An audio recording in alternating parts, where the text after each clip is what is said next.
Shalom, puji Tuhan atas rahmat Tuhan bagi kita semua.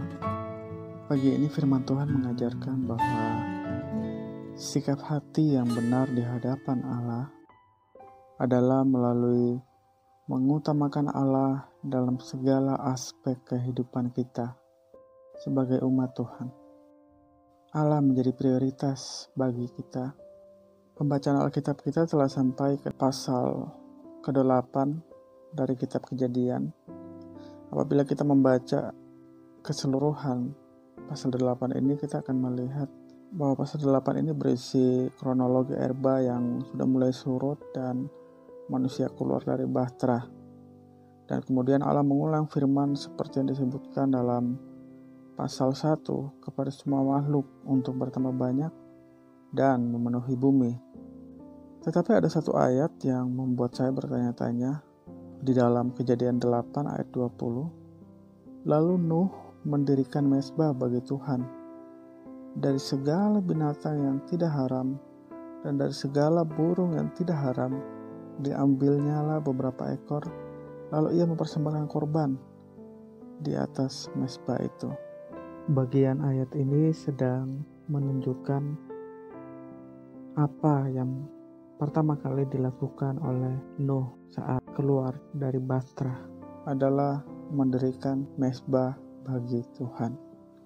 Nuh tidak langsung membangun rumah bagi mereka atau mungkin berjalan-jalan melihat-lihat kondisi di sekitar atau mengatur hal-hal lain yang berkaitan dengan bahtera, membersihkan.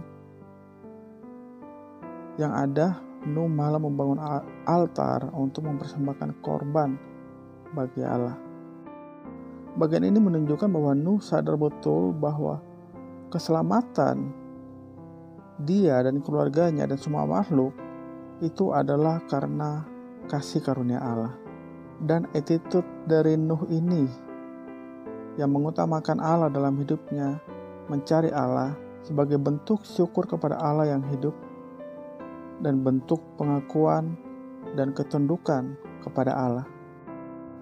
Bangsa Israel baru saja dibawa keluar dari tanah Mesir oleh Allah, dari perbudakan di Mesir. Attitude penyembahan syukur seperti yang ditunjukkan oleh Nuh, yaitu mengutamakan Allah, bersyukur kepada Allah. Hal inilah yang sedang diajarkan dalam kitab Kejadian kepada bangsa Israel. Dan sesungguhnya hal ini juga berlaku bagi kita orang percaya saat ini yang telah dibebaskan dari perbudakan dosa dan dibawa kepada hidup yang baru. Adakah kita memiliki sikap hati mengutamakan Tuhan dalam hidup kita? Dalam setiap aspek kehidupan kita, utamakan Tuhan. Sikap hati kita harus selalu melihat kepada Tuhan.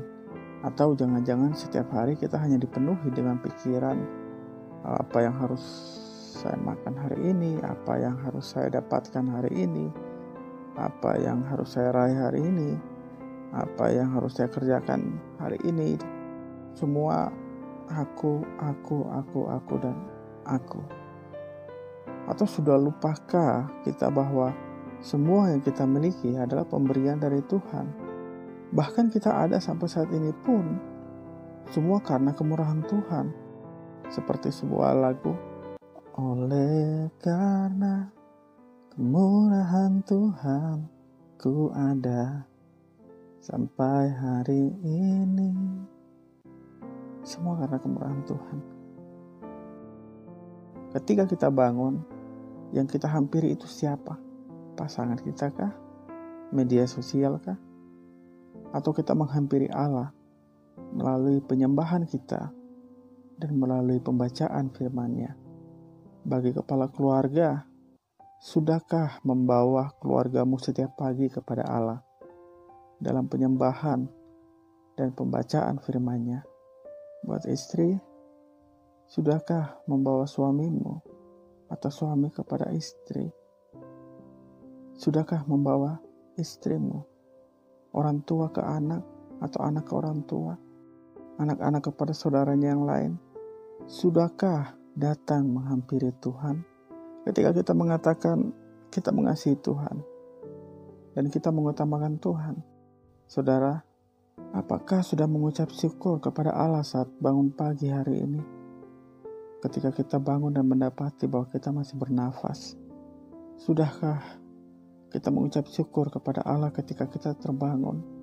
Dan kemudian kita mulai menyusun rencana-rencana yang akan kita lakukan pada hari ini. Adakah kita melibatkan Tuhan dalam rencana kita?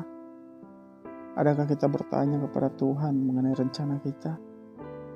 Utamakan Tuhan dalam hidup kita. Libatkan Tuhan dalam setiap aspek kehidupan kita, supaya kita dapat menjalani hidup yang berkenan bagi Allah. Dengan selalu mengucap syukur kepada Allah, hidup kita menjadi korban yang harum bagi Allah. Seperti yang ditunjukkan dalam ayat 21, ketika Tuhan mencium persembahan yang harum itu, berfirmanlah Tuhan dalam hatinya, "Aku takkan mengutuk bumi ini lagi, karena manusia, sekalipun yang ditemukan hatinya adalah jahat dari sejak kecilnya, dan aku takkan membinasakan lagi segala yang hidup seperti yang telah kulakukan." Dan itulah sebabnya Rasul Paulus dalam tulisannya berkata, "Karena itu saudara-saudara, demi kemurahan Allah, aku menasihatkan kamu supaya kamu mempersembahkan tubuhmu sebagai persembahan yang hidup, yang kudus, dan yang berkenan kepada Allah. Itu adalah ibadahmu yang sejati." Di dalam Roma 12 ayat 1. Jadikan Allah sebagai prioritas dalam hidup kita. Selalu utamakan Tuhan, selalu libatkan Tuhan, dan selalu mengandalkan Tuhan dalam setiap aspek kehidupan kita. Tuhan memberkati kita semua. Amin.